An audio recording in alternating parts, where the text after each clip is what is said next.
Face à la recrudescence des actes de violence, des vols et des meurtres dans la ville de Niamey ces dernières semaines, sément ainsi la peur et la panique dans les populations.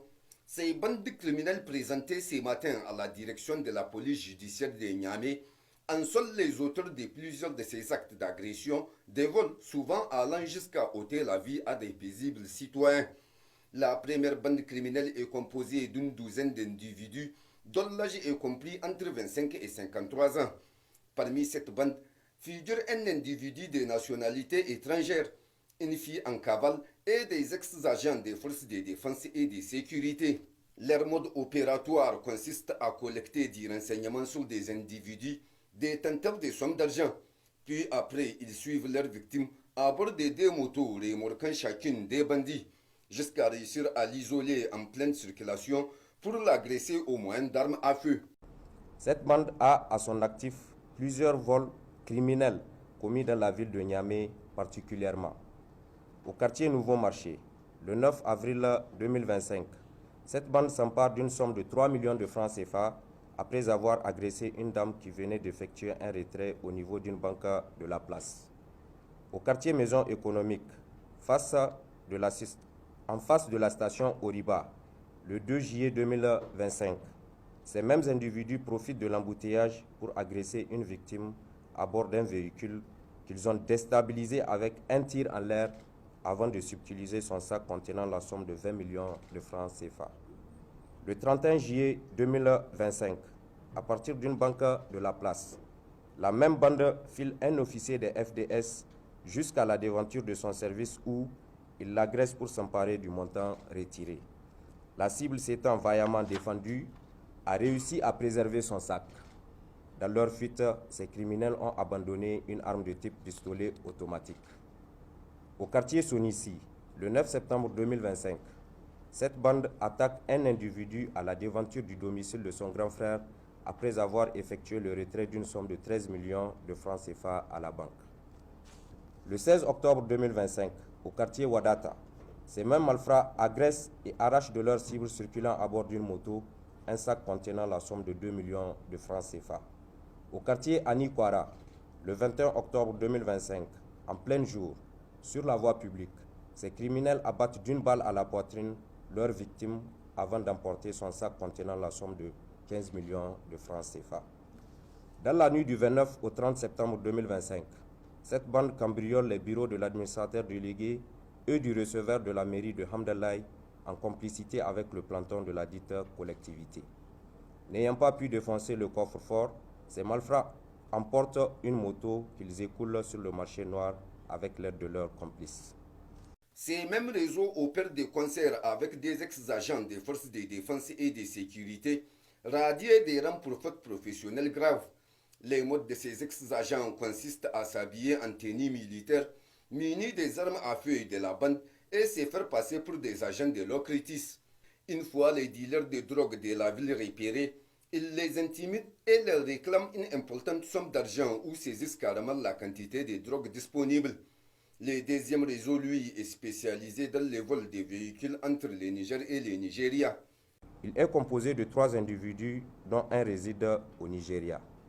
Le chef de la bande, un Nigérien âgé de 47 ans, reconnaît les faits et avoue être l'auteur des vols des véhicules suivants dans la ville de Niamey qu'il achemine grâce à son complice du Nigeria, suivant l'itinéraire Tibiri, Bachaka, Arungungu, Sokoto, Kano. Il s'agit de un véhicule de marque Toyota Siano, volé le mois d'août 2025 à la cité Olani. Un véhicule Hilux, volé en août 2025 à la cité Olani. Un véhicule Toyota RAV4 de couleur blanche, volé au quartier Banifandou. Un véhicule de marque Hilux, volé au quartier Dubaï, intercepté et immobilisé lors de son acheminement par les agents de police en service à la barrière d'entrée de Birningaure. Le troisième réseau, quant à lui, est l'auteur de plusieurs traitements cruels, inhumains et dégradants. Ils en sont l'auteur de la mort d'une dame dont le corps sans vie a été retrouvé au quartier Boussaïbongou, Kouaratagui de Niamey. La découverte macabre a été faite le 27 novembre 2025 à 100 mètres des jardins par des passants avec une pièce d'identité et un téléphone portable non loin du corps. À la même période de la survenance de ces faits, les enquêteurs de la DPJ menaient des recherches sur une bande, auteur d'enlèvement et séquestration d'une fille âgée de 18 ans sur plainte de ses parents. C'est ainsi que dans la nuit du 4 au 5 décembre 2025, les investigations ont conduit les enquêteurs à un ghetto situé au quartier Kwartegui sur indication d'une amie à la victime. La descente a été effectuée dans le dit ghetto, à l'issue de laquelle 4 jeunes garçons âgés de 19 à 25 ans ont été interpellés. Selon l'indicatrice, la dame retrouvée morte au quartier Bossé-Bongou le 27 novembre 2025 avait séjourné dans le dit ghetto. Interrogés par les enquêteurs, tous les 4 jeunes interpellés reconnaissent les faits. Au 4e réseau, c'est une bande de 3 individus, présumés auteurs de la mystérieuse disparition d'une femme dont le corps sans vie a été découvert le 14 novembre 2025 au cimetière chrétien situé au quartier Kwartegui. En effet, saisi d'un cas de découverte de cadavres de sexe féminin dans la nuit du 13 au 14 novembre 2025, la DPJ a aussitôt ouvert une enquête. Les résultats des investigations menées ont permis de rentrer en contact avec la famille de la défunte et de découvrir qu'il s'agit d'une femme établie dans son foyer, mère de 4 enfants, âgée de 35 ans, dont le domicile est situé à 150 mètres de la scène de crime. Les témoignages recueillis auprès de l'époux de la défunte, il ressort que le 13 novembre 2025, ce dernier se trouvant hors de Niamey, avait appelé sa femme pour s'enquérir des nouvelles de la famille. Mais grande fut sa surprise d'entendre la voix d'un homme au bout du téléphone qui lui a répondu en ces termes. « Ta femme, n'est-ce pas? Nous l'avons tuée, indique-nous ton domicile pour qu'on te la dépose. » Avant de lui raccrocher au nez. Quelques jours seulement après le décès de la victime, des investigations plus approfondies ont permis d'identifier le nouveau utilisateur du téléphone de la défunte. Ce dernier, un charlatan de la place, déclare être entré en possession du dit téléphone par le biais d'un individu surnommé Furious, déjà connu des services d'enquête pour des actes criminels à Réunion, notamment des menaces de mort sur les femmes. Interpellé à son tour, il déclare avoir obtenu le dit téléphone par le biais du frère du charlatan qui a également été interpellé au quartier Kwartegui. Suite à la reconstitution des faits et des vérifications techniques effectuées, l'époux de la victime confirme la voix du surnommé Furious comme étant celle qui a répondu au téléphone lorsqu'il avait appelé sa femme. Dans cette affaire, 3 individus sont mis en cause et seront présentés aux autorités judiciaires. Au bout de toute cette présentation, le procureur de la République près le tribunal hors classe de Niamey a salué les efforts abattus par la police judiciaire et en appelle à une collaboration plus approfondie de la population pour l'aider à réussir ses missions.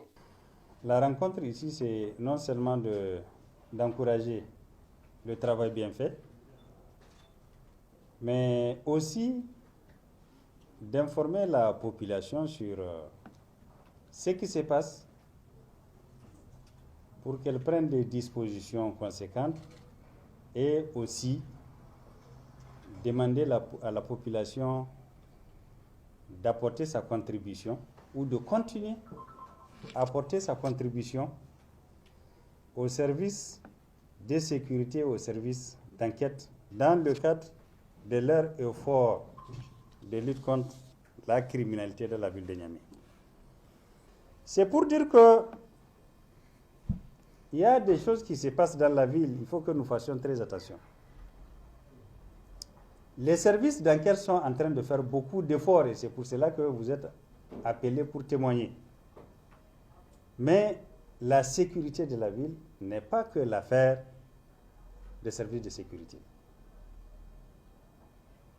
C'est l'affaire de tout le monde. Et le premier acte de sécurité, c'est la vigilance. Il faut que les gens soient vigilants pour tout ce qui se passe autour d'eux et qu'ils informent quand ils voient quelque chose d'anormal ou d'inhabituel. Tout en réitérant son engagement à poursuivre ses efforts Pour assurer la sécurité et la tranquillité de la population, la DPJ a déclaré que la lutte contre la criminalité est un combat de tous les jours. Ils en appellent à plus de vigilance à la population et à collaborer pleinement avec les forces de sécurité pour prévenir des actes de violence et des vols.